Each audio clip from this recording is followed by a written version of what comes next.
Good afternoon my student.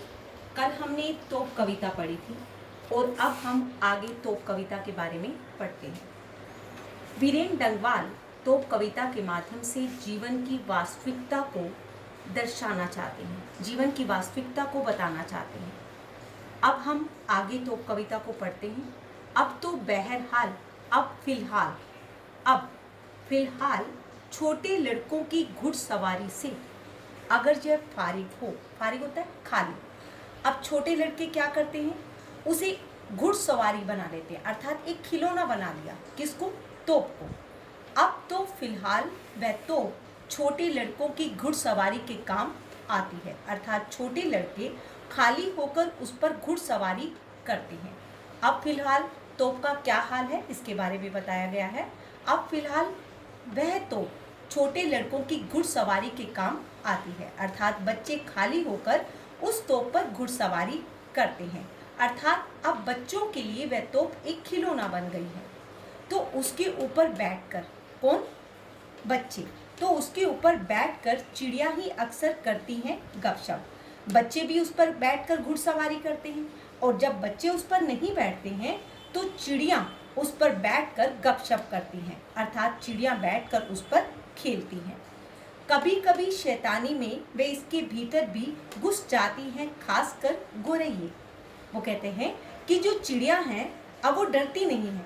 तोप जो है अब निस्तेज है, अर्थात उसका तेज दिखाई नहीं दे रहा है, अर्थात अब वह काम में नहीं आ रही है। आप सिर्फ पर्यटक उसको देखते हैं, घूमने वाले आते हैं और उसे देखते हैं। अब चिड़िया क्या करती हैं? शैतानी में उसके भीतर, उस तोप के भीतर घुस जाती हैं, फिर बाहर आ जाती हैं। गोरैया क्या होते हैं? छोटी छोटी चिड़िया।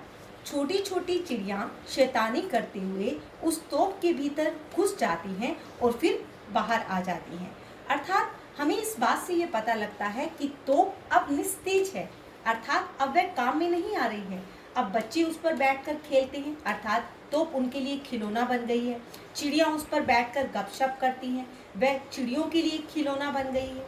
वे बताती है दरअसल कितनी भी बड़ी हो तो, यहाँ जीवन की सच्चाई बताई गई है। वो कहता है कि तोप कितनी भी बड़ी हो, अर्थात कोई व्यक्ति कितना भी बहादुर हो, वो एक दिन उसे झुकना ही पड़ता है, अर्थात उसे इस संसार से जाना ही पड़ता है।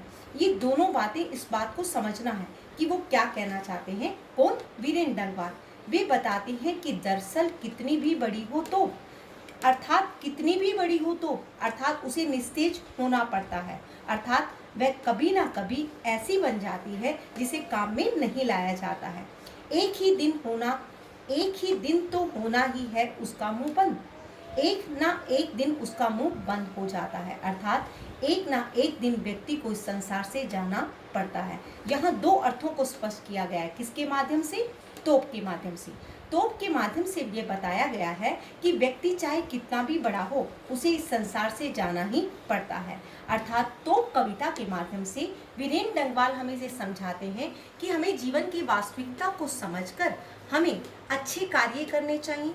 हमें स्वतंत्रता को प्राप्त करने के लिए जितना त्याग कर सके उतना त्याग करना चाहिए। एक बार फिर समझते हैं इसको। अब तोप का क्या हाल है? पहले तो वो क्या करती थी कि वीरों की धज्जियां उड़ाती थी। अब उसका क्या है? अब फिलहाल उसका क्या हाल है कि छोटे छोटे लड़के उस पर खाली होकर घुड़सवारी करते हैं, अर्थात बच्चों के लिए वह एक खिलौना बन गई है। चिड़िया उस पर बैठकर गपशप करती हैं, अर्थात उस पर बैठकर खेलती हैं, और छोटी छोटी गोरैया, छोटी छोटी चिड़िया उस तोप के भीतर शैतानी में क्या करती हैं? कभी भीतर घुस जाती हैं और कभी बाहर आ जाती हैं, अर्थात तोप को एक खिलौना मानकर उस पर खेलती रहती हैं। वे बताती है कि दरअसल कितनी भी बड़ी हो तो, यहाँ वीरेन डंगवाल ये बताते हैं कि तोप चाहे कितनी भी बहादुर हो, कितनी भी तेज वाली हो, अर्थात उसने चाहे कितने भी वीरों की धज्जियां उड़ाई हों, एक दिन तो होना होता है उसका मुंह बंद, अर्थात एक न एक दिन ऐसा आता है कि उसका मुंह बंद हो जाता है, अर्थात वह निस्तेज हो जाती है। अर्थात उसका मुंह बंद होने का तात्पर्य जीवन की वास्तविकता से संबंधित है, अर्थात चाहे व्यक्ति कितना भी बड़ा हो, एक ना एक दिन उसे दुनिया से जाना पड़ता है। अर्थात तो कविता के माध्यम से विद्यार्थियों को समर्पण, त्याग, स्वतंत्रता और जीवन की सच्चाई के बारे में वीरेन डंगवाल जी ने बताया है। अब ये कविता आपको समझ में आ गई होगी। ये कविता बिल्कुल आसान है। अगर कहीं से कोई बात समझ में नहीं आई हो तो आप मुझसे पूछ सकते हैं। Thank you very much.